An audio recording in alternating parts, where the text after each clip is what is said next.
Good morning, my name is Julia Bonfanti. And I'm Addison Roberts. And today we will be doing a performance titled The Peaceful Transfer of Presidential Power and How George Washington Set the Precedent.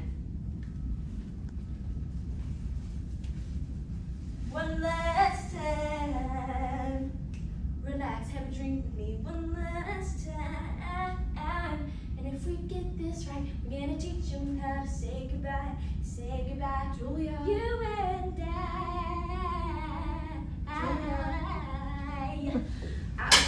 Julia, what are you doing? I'm trying to study. I'm singing. This musical's music is so catchy. I just can't get out of my head.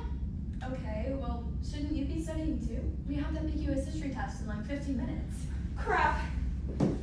Tell me everything I need to know.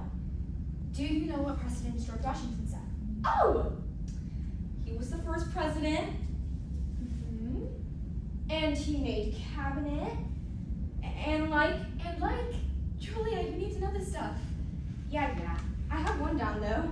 Yeah, but there's one that's a little bit more important. Yeah, no, I got nothing. Tell me. How he set the president for the peaceful transfer of presidential power? Huh? Okay, so you know how like after an election, it's the responsibility for the current president to give up his power and make way for the newly elected president to come in and set up his administration, but peacefully. Well, duh. Of course I knew that. But what does George Washington have to do with anything? Well, Come on, we're kind of on a time crunch here. I gotta pass this test. okay, geez, give me a sec. I'm looking for a paragraph in our textbook about this. No, don't worry, it's fine. It's just my entire history degree depends on this test, and you've been looking through a textbook, huh? Oh, boom, found it. Here, take a look.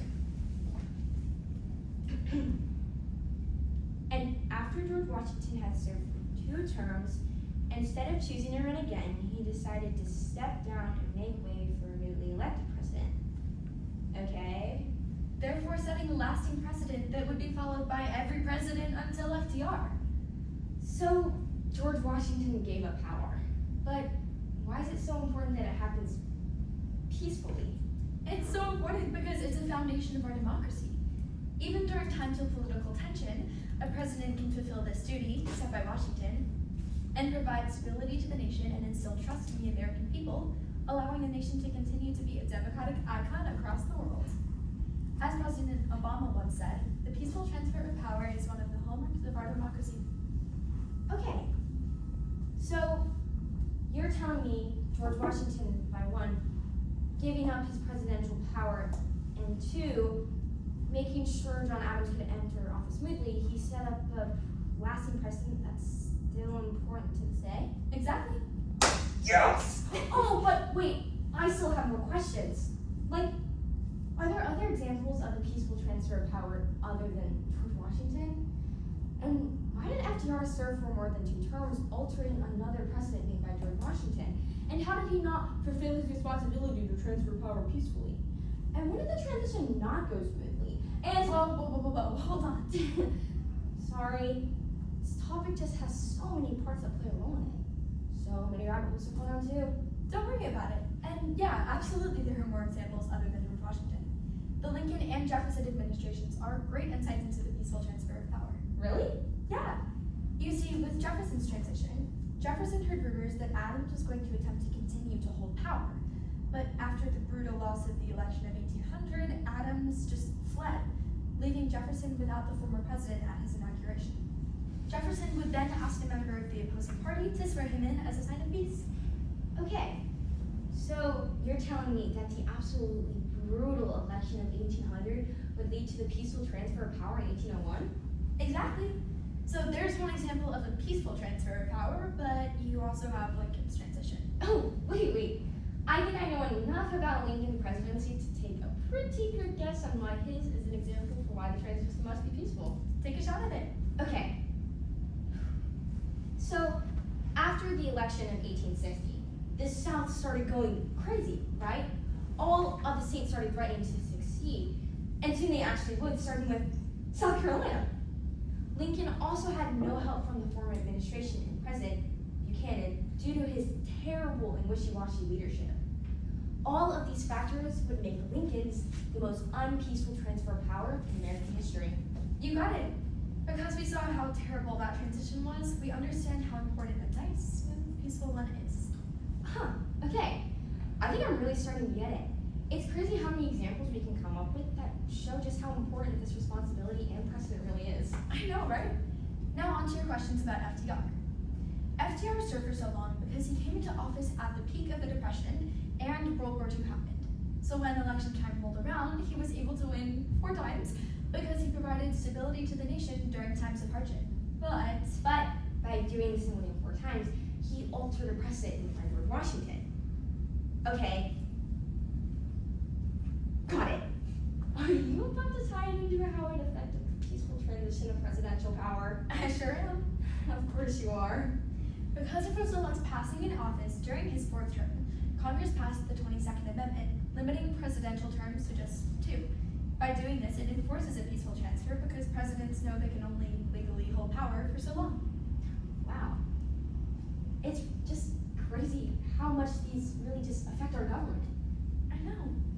And he never had to fulfill that responsibility to peacefully transfer power since he died in office before having to go through that process. He served the people till the end though, so I think he made up for it. That makes sense. I know, right? Okay. Now on to my final question. You said that almost every president accepts the newly elected president. But that means that once or twice the transition wasn't very smooth. What happened? Well, one example of this is on January 6th, 2021. Something happened that could be called an attack on the process of American democracy. What? How did they attack the process? Literally. A group of men and women stormed into the Capitol while Congress was counting votes to officially select Joe Biden as the 46th President of the United States. Their goal was to overturn the election in favor of the other candidate. Then what happened? Well, they pushed past security, broke through windows, vandalized offices, and pushed past police officers to try to get to the chambers. 5 people died from some connection to the event. That's terrible. I know. Luckily, it was unsuccessful, but it did have lasting effects on American and global trust in the system we've had for almost 250 years. I don't understand. How could somebody do that? Well, they were upset over the election results, and this is what they thought was the best solution. Talk about an extremely unpeaceful transfer of power. But just because that happened doesn't mean presidents aren't willing to fulfill that duty set by Washington. Really? Thank goodness, I was getting pretty nervous. Okay, we have like 3 more minutes, and I just have to hear anything else you have to say on this topic. I never thought I'd be so interested in something that has to do with school. Really? That's so great to hear. Okay, so since we only have about 3 more minutes, I'll try to get through the rest as fast as possible. Okay. Any minute now. Okay, so you know that 2024 was an election year. And then on that January 20th, 2025, Donald Trump was sworn in after winning the election. Well, yeah, it was a pretty big event. Exactly. And former President Biden put aside feelings of disdain and politics towards Trump and made sure the peaceful transfer happened, standing by his side as he took the presidential oath. And I'm assuming that this is important because former President Biden is reaffirming the peaceful transfer of power and setting an example for presidents to come. And by doing this, he's fulfilling one last responsibility to the American people before he leaves office. Exactly. And that's why it is so important that 1, George Washington set this precedent that has affected America in such a huge way. And 2, presidents continue to fulfill it. That's the bell. I can just feel it. I'm about to ace this test. Great. So next time I ask you about George Washington and the precedents he set, you'll be able to explain it, right? Oh, you bet I'll be able to. You just totally saved my grade. Thank you so much, Addie. No problem. All right, I'll see you later. Oh, wait, before you go, what song were you listening to when you came in? Oh, One Last Time from Hamilton. It's about George Washington giving up his presidential power. All right, I'll see you later, Addie. Wow, how fitting. Maybe I should give it a listen. And see.